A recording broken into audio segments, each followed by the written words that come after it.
host of the Live and Fire Throwdown. What's going on, man? Oh, how you doing, JT? I spent the weekend walking around talking like an English fellowman, and all the maidens loved it. I had a great time. Always an entertaining guy here, man. Always an entertaining guy. Most phenomenal, most interesting man in the world. You guys will never actually know. But we got a good lineup for you today. We are talking about, what are we talking about? Today we're talking about our top 5 linebackers, the guys that punch you in the mouth. We're going to get in there, get dirty, and give you our thoughts on who we think is our top 5. And we probably won't agree. We're also going to touch on wide receivers. Not like Ben Roethlisberger touch, but just kind of talk about. And then also we're going to do our top 5 most undervalued quarterbacks. We're going to touch on that too. Gotcha. Okay, well, all right. We'll hop right into it. Also, we are going to talk about most underrated quarterbacks, right? Yes, Coach. Okay, we got it. We good. Oh, we also going to touch on the Le'Veon Bell situation. What the hell you doing, kid? Also, we're going to play a game of what I like to call Who Am I, where I'm going to ask you a series of 3 questions giving you clues to a player's identity. Let's see if you can figure out who I'm talking about before I'm finished. Oh, boy, here we go. Well, play with your brain. Let's dive into it, man. What are we starting with? What do you want to start off at today? Let's go wide receivers. Wide receivers. All right. Wide receivers. So, you want me to go first, or you want to take this? I'll let you lead off with number 5. All right. Number 5, I got Larry Fitzgerald. Okay. Yeah. I can't argue that at all. I mean, it's Larry Fitz. He's top 3, and I can't argue that at all, my dude. Very underrated. All right, number 5 for me. All right, I had trouble with the list because there was a lot of guys I wanted. I kind of cheated a little bit with number 5. Number 5 for me is Cris Carter / Steve Smith Jr. I love Steve Smith Jr. He played with attitude. He'd tell you about yourself. The dude had swag, and he was a little guy. Like, I love Steve Smith Jr. So number 5 for me is Cris Carter and Steve Smith Jr. I love Stevie. I had no problem with Stevie. I have no problem with that. I have no problem with time with Cris Carter. It's hard to leave Cris Carter off a list. I agree. Number 4, I got a bit of a surprise. Maybe a little early in people's spin. I got Randy Dandy. Just throw me the ball. I'll go get it, Randy Moss. And number 4? At number 4. Yes. 4? He's lucky he made the top 5. Hey, I mean, I've done dumb things in my life too. Number 4 for me is Tim Brown. Okay. Tim Brown, that's who I left off my list for Larry Fitz and Randy, was Tim Brown. Tim Brown was my right in my honorable mention category, right there. Timmy was very underrated. He was very underrated. Very underrated. I love Tim Brown. At number 3, I had your guy, Steve Smith. I'm a small guy. I'm like 5'7". You got to put the small guy on the list. You got to. You there? Yeah, you having some difficulties there? Yeah, it was lagging for a second. Why don't you get off the Vonage? Get off the Vonage. I got Vonage. Dial up over this guy. And they're awesome. When you're reading those 800 word Mandarin books last week, you should have got off the dial up. I was reading the paperback. I'm classy. I go to the library. I got a card. Who you got at number 3, man? All right, number 3, I got Megatron. Megatron was the most physically gifted receiver ever. Period. Okay. Don't fight about it. Megatron was that dude. It sucked he only played 9 years, like we never would have known. But he kind of did the Barry Sanders thing. And Detroit has a habit of that, it seems like, just pushing guys, they don't even want to play anymore. But, yeah, I got Megatron at number 3. I love Megatron. I don't think Roy McCarver is going to like that comment too much. But, yeah, I guess it's true. You know what? I left Megatron off the list. Like I said, he was right there. The 9 seasons did it for me. I mean, not that I'm hating on the guy for 9 seasons. I mean, hell, who wants to get their brains bashed in? I get it. What? The day I couldn't make my list. All right. Number 2, I got a surprise. Maybe another surprise. I got Jerry Rice in his heels. Jerry Rice, number 2? Jerry Rice, number 2. I also got Jerry Rice as number 2. Ah, do you care to explain why, my friend? It's Jerry Rice. You know what I mean? It's the West Coast offense, the birth of it that we've seen so many variations of over the years. Coaches have copied. It all started with Bill Walsh and Joe Montana, and then it was passed down to Steve Young. And Jerry Rice never missed a beat. That offense was tailor made for Jerry Rice and a little bit for Roger Craig. But don't get it twisted. It was Jerry's offense, and they knew how to throw it to him, and he got it, and it was just a done deal. It's Jerry Rice, folks. We're not going to argue Jerry Rice. Hey, I agree with you. I'm not knocking you. So, since you did number 2 and you got Jerry there, do you care to tell me who's number 1? Randy Moss. How do you not have Randy Moss as number 1? Like, Wait a minute. when he Wait a tried, minute. nobody was better than Randy Moss. Like, I'm interested to see who you have number 1. If you say Terrell. Wait a minute. Wait. Before I announce go back to your list. Who was number 5, 4, and 3? Steve Smith, Tim Brown, Megatron. This is so disrespectful. No way. This is terrible. What about Terrell Owens? T.O. If I could have made a top 10 list, but I can't put T.O. over any one of these guys. You got T.O. as He's number better 1? than any of these guys. Couldn't You be have stopped. You have T.O. as number T.O.'s 1. my number 1. My number 1. Yes. I can't agree with you. I love T.O., but I can't agree with you. Top 5? No. I take any one of these dudes over T.O. I'd probably take T.O. 7.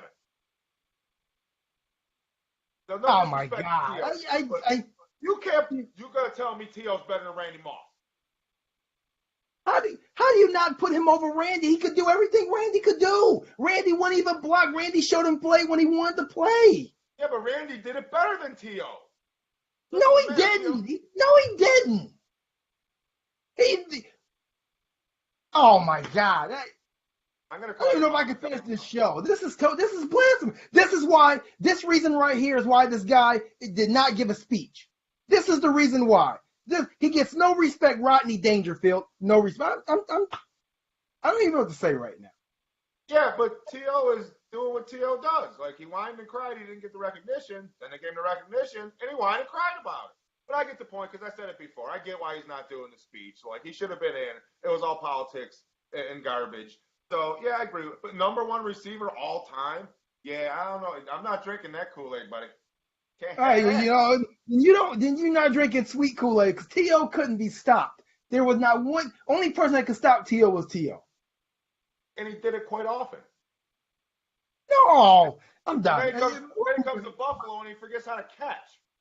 He couldn't catch a cold. We have had a quarterback since Jim Kelly retired, and we still don't know if we got one. We hope we do. We're praying. Eric Moulds could still catch it. Eric Moulds caught for 3 years. 4. It was a good 3 years. And the only quarterback we had, they took away from him. All right, we're done with that. We're going to have to agree to disagree on that one. Hugely. So let's get into what we feel are our most 5 undervalued quarterbacks or underappreciated quarterbacks of all time. Okay. I'm going to go with number 5, underappreciated. I'm going to go with I had Charlie Batch here. I thought Charlie Batch was very underappreciated. I thought he had a good NFL career. We don't talk about the guy anymore. But he went places he played well when he came in. With Detroit, with Pittsburgh. I had Charlie Batch at number 5. Charlie Batch? Yeah. Top 5 of all time? Undervalued. Yeah, undervalued, yes. I had Charlie Batch. Come on, it's Charlie. I don't have nothing to say because it's Charlie Batch. Like, I'm not going to say about Charlie Batch. Like, his people probably don't even remember who he was. I remember Charlie Batch. He was a decent quarterback, so I could see that. I'm not going to rip you too much on that one. Number 5 for me is Phillip Rivers. I don't think San Diego / LA appreciates what this guy has done and the consistencies he's shown over the years. I don't think they appreciate it, but they will when he's gone, and they got somebody like Tyrod. Good luck with that. You'll appreciate Phillip Rivers then. Do you think if Phillip Rivers would have won the Super Bowl, that this right here would have changed? And he probably wouldn't be on this list. Yeah, I think so. I think he doesn't have it. I mean, he did have LT. He had Antonio Gates. Like, he had weapons. They just never got there. Dan Marino. You know what I mean? That's my thoughts on Philip Rivers. Didn't Well, I appreciate it. mean, if we really want to be serious, the one year they had the shot, they got the interception, and Marlon McCree got stripped. I believe it was Marlon McCree got stripped by Yeah. Troy Brown, and the Well, Patriots went down and scored to win the game. But we're not going to another talk about horrible that. day. Okay, I can see Philip. Number 4, I have Brad Johnson. I thought Brad Johnson very undervalued. He played well in Minnesota for a little time he was there. He got to won the Super Bowl with Tampa Bay. He did okay. Well, I think Washington, he did all right. I think Brad Johnson can make the list of undervalued. We don't, like I say, once again, he's like Charlie Batch. He's just a player off the face of the earth. But, I mean, Brad was a decent quarterback. He's a modern day Vinny Testaverde. Same kind of thing. But yeah, I agree with that. Brad Johnson was consistent. For me, number 4, I got Steve McNair. Yeah. I think Steve McNair was very underappreciated for the numbers he put up and the things that he did. Rest in peace, Steve McNair. I think he was very undervalued. I think they didn't appreciate who he was and what he did while he was there. Like, he had a phenomenal career for that short span. Like, I think he was very undervalued for what he did. You know, I'm going to agree with that. I'm definitely going to agree with Steve McNair. Just phenomenal things. Actually, Steve McNair was number 3 on my list. So, like I said, I definitely agree with I agree with Steve there. All right. And see, we get along. We cause harmony. You see how beautiful it is? All right, so you had McNair at number 3. Yep. I had Dark Side of the Moon. Warren Moon, baby. We chucked him out like Warren Moon. The guy had the biggest shoulder pads in football history, though. They came up to his ears. Like, I don't even know how he threw the ball. But, yeah, Warren Moon, the Oilers and the Vikes, the dude just put up numbers. In the 6 years before he came to them, when he was in the CFL, he did the same thing. The guy could just throw the ball. So, number 3 I had, is because he didn't have the hardware, got Warren Moon. All right. And number 2, I had Steve Young. I think Steve Young is I think he's very underappreciated. I think he's very undervalued. I mean, because when we talk about San Francisco, we only talk about Joe Montana. And he's got 4. That's why I know. But Steve was a very good football player. He was. He was a very good football. But he also stepped into a team that won 4 Super Bowls. I'm just saying. But no, at the end of his career, he did separate himself from the Montana legacy with his own. Steve Young was a very good quarterback. Okay. Who you got number 2? Number 2, I got Dante Culpepper. This time with the Vikings. You know what I mean? The numbers he put up, the seasons he put up. Like, again, what have the Vikes had since then? Nothing. I think Dante Culpepper, granted he had Randy Moss, but so what? You had Randy Moss, you'd throw to him too. I'd throw Randy Moss toilet paper down the street if I could. But yeah, I got Dante Culpepper. He was very underrated, and I think the people of Minnesota feel that pain now. All right. Well, are you ready for my number 1?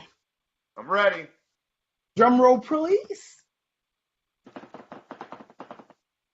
My number 1, I got Mark Brunell. I have Mark Brunell as number 1. We don't even talk of Mark Brunell. We don't even mention him anymore. No reason to mention him. It's Mark Brunell. Him and Charlie. We only talk about him losing all his money. Mark Brunell was a mentor in this league for like 25 years. He may still be on a team somewhere. I don't know. I put Mark Brunell. Mark Brunell, all right. That's your number 1.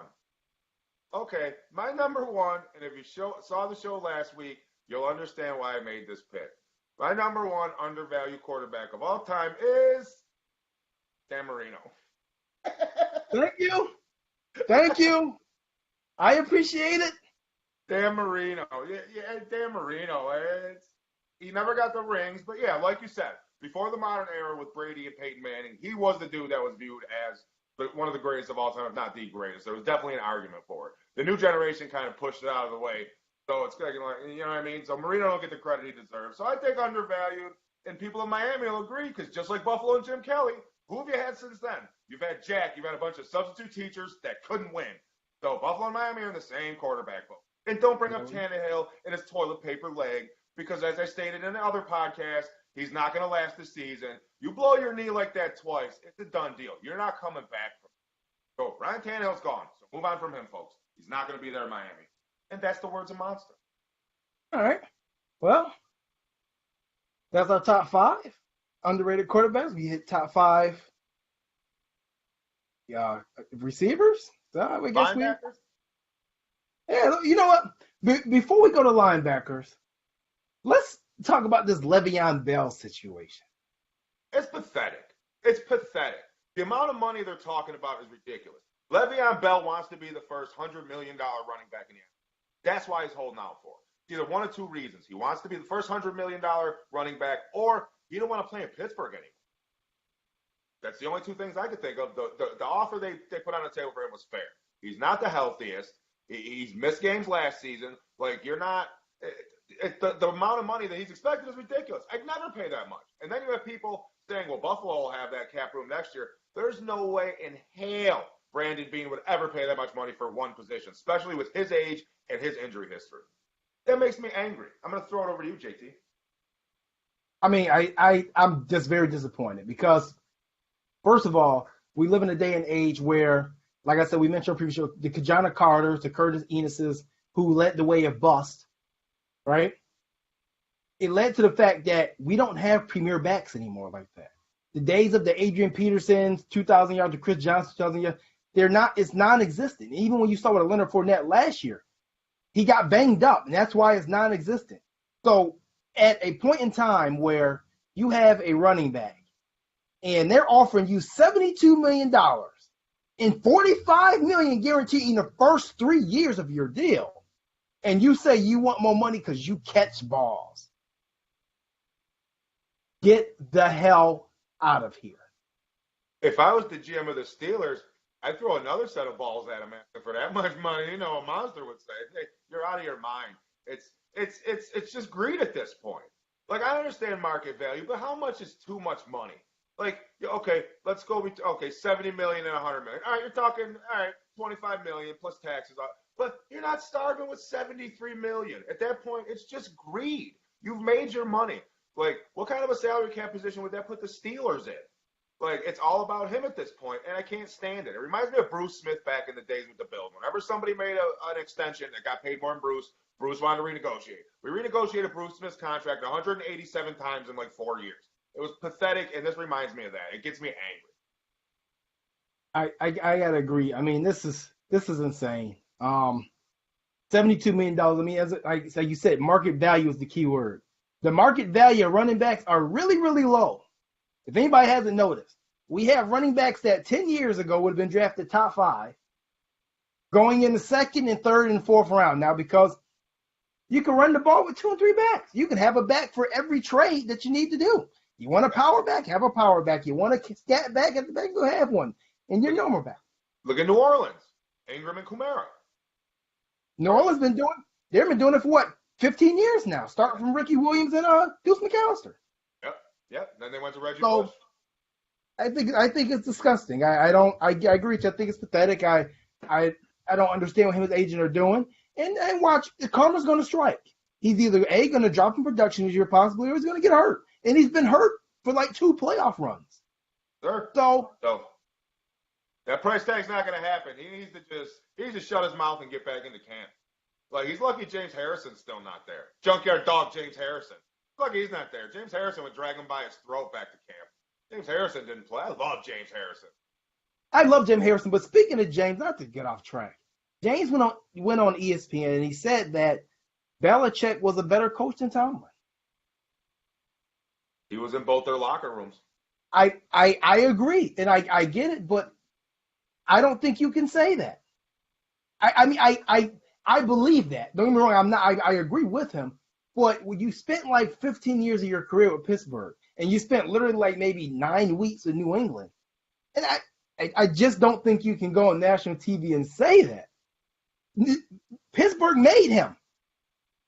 Yeah, but you got to understand, he's retired. His legacy's in cement. He don't give a damn anymore. He's just honest. Like Monster. He's like, I never seen Ben Roethlisberger running to a meeting scared he was going to get in trouble, but I seen Tom Brady running scared to meetings hoping not to get in trouble. So, I mean, just from that sentiment. And like I said, that brings me back to the culture in New England. When he said that, it caught my attention. Like, Brady was like what kind of what's the punishment? Like, it's going to come out, JT. The weird New England stories are coming. It's going to eat them up. I can't wait because when those stories are coming out, that means they're no longer winning because you ain't talking about winning if you're talking about that. Bring No, it sir. on. No, Bring it sir. on. Ready for that era to begin. Been ready. So, moving on. Moving on. Top 5 linebackers all time. How about you kick this one off? All right, let's get into the meat and potatoes of the defense. The guys in the middle that kicked the ass. Again, I had a little problem between these two gentlemen, and we're gonna go with duels at number 5. I have Brian Urlacher and Junior Seau. Oh, you had a mix. Brian Okay. Urlacher and Seau. You know what I mean? I don't even need to say nothing about him. It's Urlacher. He's the second best middle linebacker in Chicago history, dude. It's Urlacher. His jersey hangs in the Hall of Fame. That's how good I like Urlacher. But Urlacher and Seau are number 5 to me. Okay. I can see the Urlacher pick. I mean, you look like him. I can see the pick. What do you mean you could see it? Hey, I can see it. You resemble the guy. I get it. I understand. Get it? My number 5 is another Bears linebacker, Mike Singletary. At number 5? Yes, I have Mike at number 5. You gotta go to church more. I swear. What's the problem? Right. He should be higher, right? Here we go. I didn't say that, but I will. Give me a minute. All right. I have. All right. So we're going to number 4. You ready for number 4?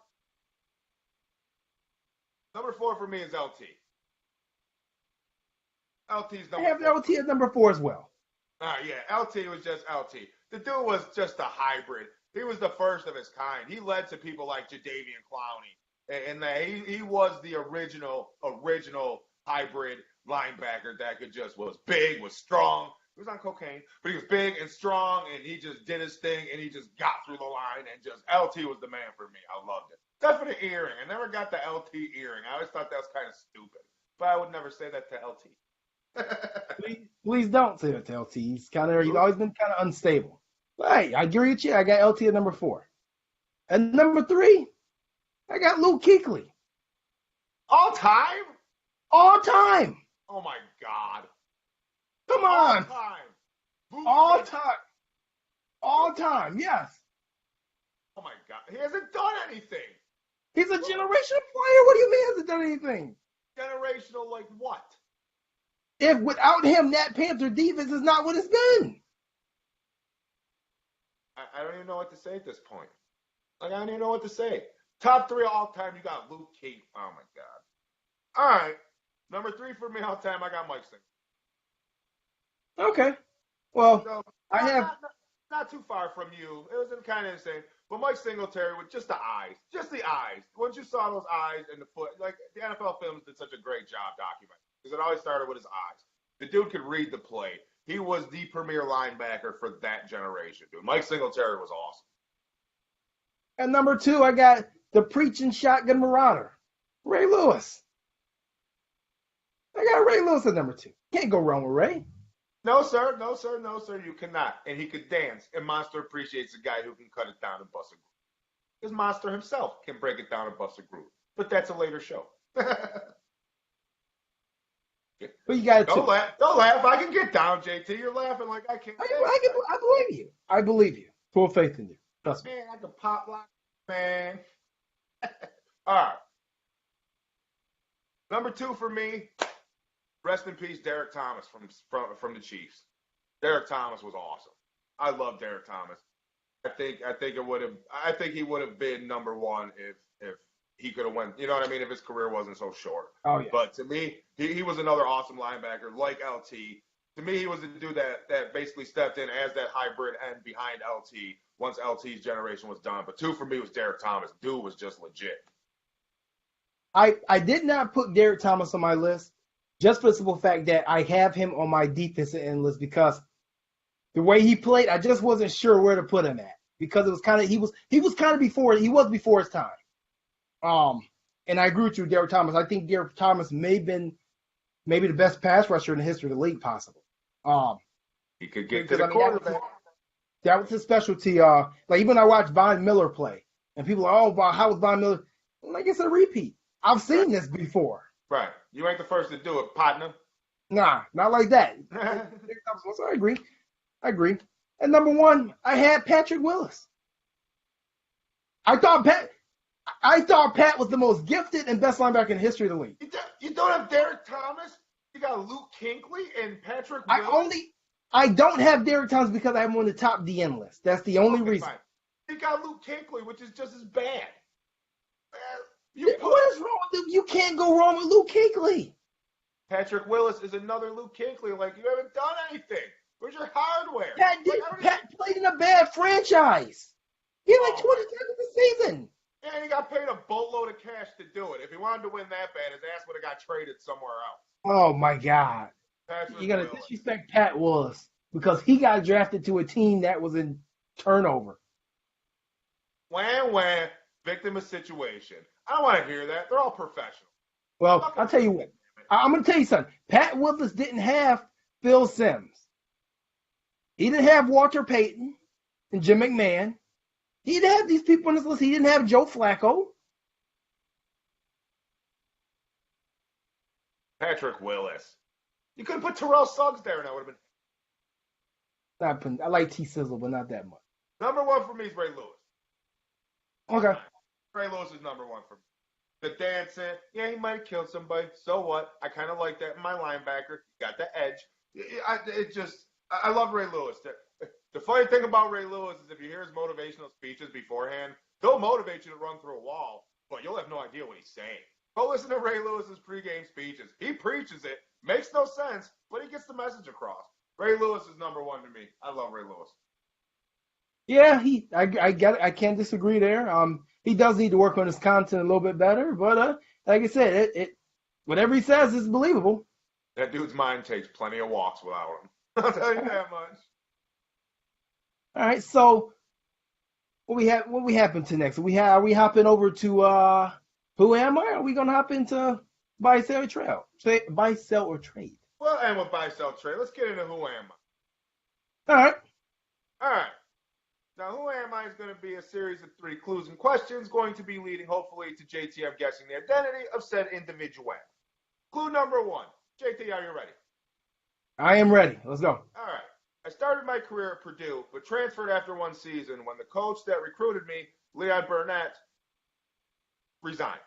Then I committed to the Hurricanes, only to back out last minute when Jimmy Johnson wouldn't promise me the starting job. So I packed my bags and moved to the state of Illinois. Moved to the state of Illinois. Now, this player, he played at Illinois. I didn't say that. Well, yeah, give me a clue. I can't give you clues. I'm not going to give you stuff that's going to give you the answer right away. The clues get more in depth. So he moved to the state of Illinois because Jimmy Johnson went part. Jeez, I mean, this could be anybody. It's a vague question. They get more specific as the clues go down. So you have no guess for number 1? Wait a minute. No. Okay, let's go back over this again. Okay, you went to Purdue, you transferred from Purdue, and you went to Miami. Did he actually play at Miami? No. And he packed his bag and he went to the state of Illinois after Jimmy Johnson wouldn't promise him the job. Yes, sir. Come on, gotta give me a college. No, that comes out. But you're not getting it now. So what I gotta do? I take a guess.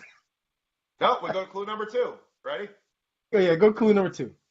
After only 2 seasons as a collegiate starter, I left school early because I was touted as a high first-round pick, which I was, and then signed what was at the time the richest contract in NFL history. Then I proceeded to post a record of 14 wins and 35 losses with that team that drafted me. In 1993, I was traded to Atlanta.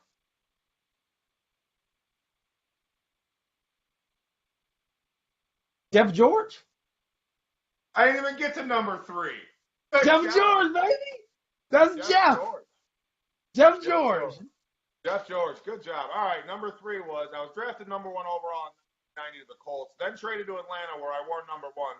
That which inspired Monster to wear number 1 on his Bills jersey. While playing in 1997, I led the NFL in passing yards with the Oakland Raiders with 3,917. I would also play my ending days with the Vikings, Skins, Seahawks, and Bears, but who remembers those years? Who am I? Very Nah, good. You got it on clue number 2, Jeff George. I was a big Jeff George fan. I was too. I love Jeff George. That's why I picked number 1. I had his Falcons jersey when I love Jeff George. He never really turned out to be, but he had a couple good years. But yeah, this week's You know what about Jeff George? The one quarterback from this draft that I compared to Jeff George a lot was Josh Rosen. And I said because Jeff wasn't necessarily a winner, but win, lose, or draw, Jeff was going to fire and sling it. And I feel that Josh Rosen was the same guy. I think if he was put in the same situation as Brett Favre with that arm, his career could have been the same as Brett Favre's. You know what I mean? Because they had the exact same mentality, dude. They were just – but in Brett Favre's defense, he was a lot more accurate than Jeff George was. But Jeff George would definitely sling it. But, yeah, man, he posted that record with Indy, 14-35. Like, ouch. But he didn't hit his stride till Atlanta. He was a very late developer. He didn't hit his stride till he hit Atlanta and then a little bit with Oakland. If I'm not mistaken, after Jeff came Jim Harbaugh. Yep. Okay. Yep. And those were dark days. Yeah. All right, buy, sell, trade, JT. Let's get it moving. Let's keep it down the road. Let's go. All right. Buy, sell, or trade. Okay. Are you buying, selling, or trading that Le'Veon Bell will get that contract that he wants from some team in the league? I'm going to sell this. I'm going to sell this because I think the best offer is going to come from the Steelers. You know what I mean? The only team that's going to feel any kind of obligation to Le'Veon Bell is the Steelers, the organization. They have ties. He's one of the greatest players. Like, you're talking about some place like Cincinnati on a free agent deal. Cincinnati don't give a damn. They don't have any ties to Le'Veon Bell. So I think the best offer was going to come from the Steelers. So if he doesn't sign with the Steelers, I'm going to have to, you know what I mean? I'm going to sell it. I don't think he's going to get the money he's asking for. I think they gave him the best offer. I don't know what's going to happen closer to the deadline as it comes, but it's coming fast. But you know what, JT? We go through this every year with Le'Veon.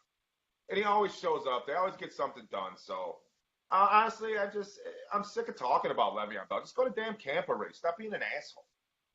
Oh, my bad. All right. No, I agree. I'm gonna sell this because I don't think he's gonna get the type of money. And I think even if he hits the open market, he's gonna be a year older with 400 more touches again if he stays healthy. And I don't think no one's gonna invest that much. I mean, they were giving this guy a 5-year deal at 26 years old. And running backs are a dime a dozen. We just touched on it. It's a 2-back system. You know what I mean? Look at how many running backs have been faded out of the NFL because their contracts were simply too high and they priced themselves out. I don't have any examples, but you know what I'm talking about. Shaun Alexander. He's a bunch of them. It's a bunch of them. Yes, sir.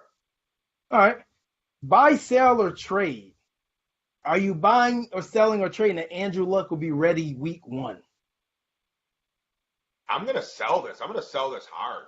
I think that the last 2 years, they just beat the living hell out of that kid. I think Andrew Luck, from a physical standpoint, I think he's in Ryan Tannehill's boat. I think he's done. I don't think he's going to recover. It took him almost 2 years to throw a football. Just the motion of throwing it.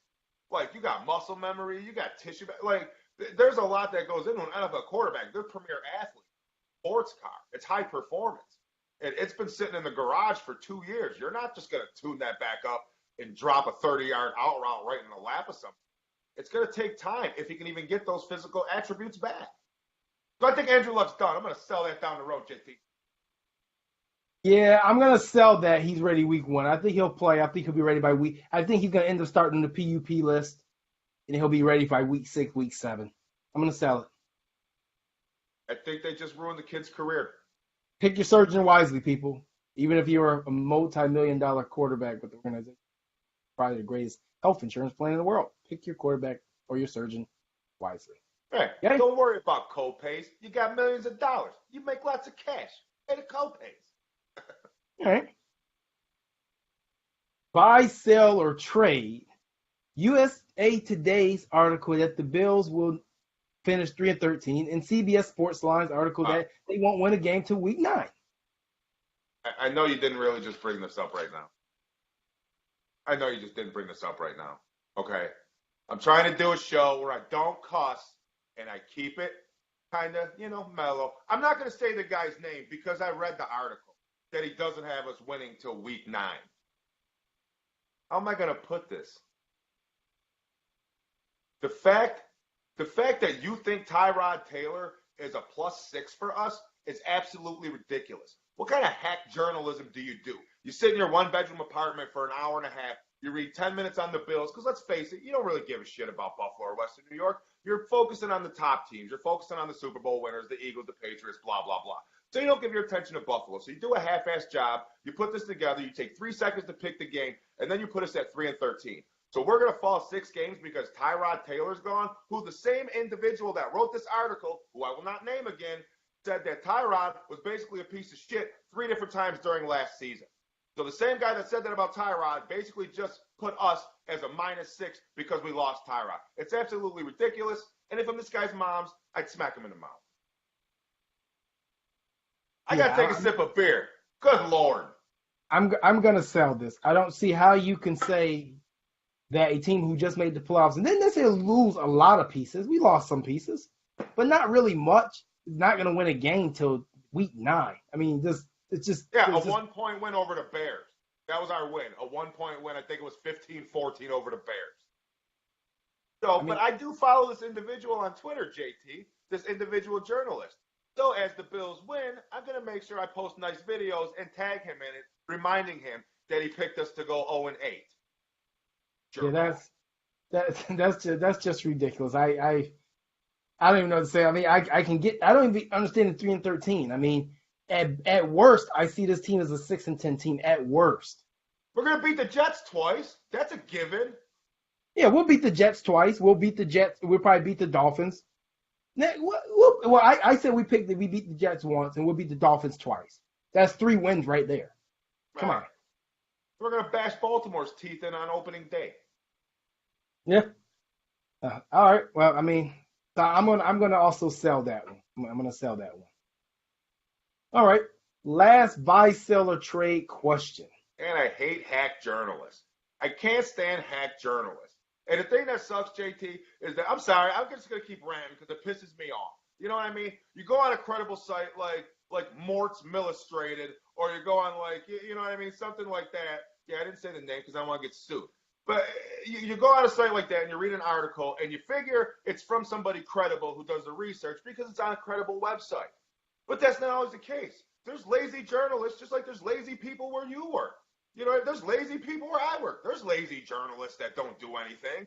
And 9 times out of 10, those are the ones that get Buffalo. Because you know what? They don't give us any of the good ones because they give those guys to the Patriots and the bigger teams and the Cowboys. We get the little guys that don't really know much. I can't stand it. And then they put out stuff like this, and it raises my blood pressure and makes me angry. So I'm going to find my zen and my chi for a second, and I'm going to kick it back to you. All right. Last buy, sell, or trade. Buy, sell, or trade the theory that Ravens GM Ozzie Newsome drafted Lamar Jackson in the last pick in the first round, not for him to replace Flacco, but in order to do his single mom, a favor because she screwed up his draft process. I'm going to sell that. I mean, even a favor's a favor. A favor is, all right, I'll give you tickets, or all right, I'll get you a look. Favor's not, I'm going to give you millions of dollars. That's a commitment. You know what I mean? So as far as that goes, I'm going to sell that it was a favor. You know what I mean? It might have persuaded them a little bit, but I don't think it was a situation where they were like, no, we don't want Lamar. All right, fine, whatever. Just shut this lady up. I don't think it was that kind of a case. But what I don't like, I'm going to tell you this, JT, is I seen that they were running drills where they had Flacco and Lamar Jackson on the field at the same time. It's kind of like a trick back. Now, he stated before, I'm a quarterback. Now, if that's how he's in the offense, he's certainly not going to progress as a quarterback. His skills are going to progress because he's not playing it. He's playing the trick back. So what's the plan for Lamar Jackson? You know what I mean? Is he just going to be a gimmick? Are they actually going to groom him to replace Flacco? But putting him in a position where he's a gimmick back and he runs trick plays while Flacco's on the field, that's not helping this kid develop at all as a quarterback. So that pick confuses me what they're willing to do with him or what they're going to do with him. So I'll be interested to see how it plays out. But as far as the favor, I'm going to sell that. All right. I'm going to buy this theory. Buying it. The reason I'm buying it is this. Lamar Jackson was a first-round talent, no doubt in my mind. But the fact that he hired his mom as an agent and she pretty much ran his entire draft process and pretty much screwed it to hell, if you really want to be honest about it.